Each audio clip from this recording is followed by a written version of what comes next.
এত সুন্দর চপ কিভাবে বানালাম চলো দেখি। হ্যালো বন্ধুরা, আসসালামু আলাইকুম। কেমন আছো তোমরা? আশা করি তোমরা খুবই ভালো আছো আর আল্লাহর রহমতে আমি অনেকটাই ভালো আছি। প্রথমে ফুলগুলোকে ছিঁড়ে ধুয়ে নিলাম, তারপর এখানে আমি বেসন গুলে নিয়েছি, মরিচ টরিচ সব কিছু দিয়ে। তারপর আমি তেল দিয়ে দিলাম। তেল গরম হওয়ার পর ফুলটাকে ভালো করে বেসনগুলো মাখিয়ে নিয়ে এখানে কিন্তু হলুদের গুঁড়া, মশলা, মরিচ সব কিছু দিয়েছি। মাখিয়ে নিয়ে ফুলটাতে ভালো করে মাখাচাকা করে এটাকে আমি কড়ার মধ্যে দিয়ে দিলাম তেলের মধ্যে ভাজার জন্য। তো দেখো কত সুন্দর দেখা যাচ্ছে, মনে হচ্ছে খুবই ভালো লাগবে।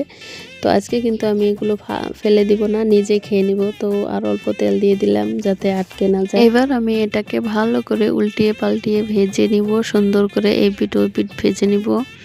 অনেকেই কিন্তু এই বিলাতি নাইয়ের ফুলটা অনেকেই ভালোবাসো, অনেকেই খেতে অনেকের ভালো লাগে। আমি কিন্তু খাইনি, আজকে আমিও খাবো। কেমন লাগে আমিও খেয়ে দেখব। তো দেখো কত সুন্দর হয়েছে। এবার এটাকে আমি নামিয়ে নিব। তো বন্ধুরা, কার কার আমার এই ছোট ভিডিওটি কার কার ভালো লাগলো অবশ্যই কমেন্ট করে জানিও আর আমাকে একটা লাইক করে দিও। টাটা।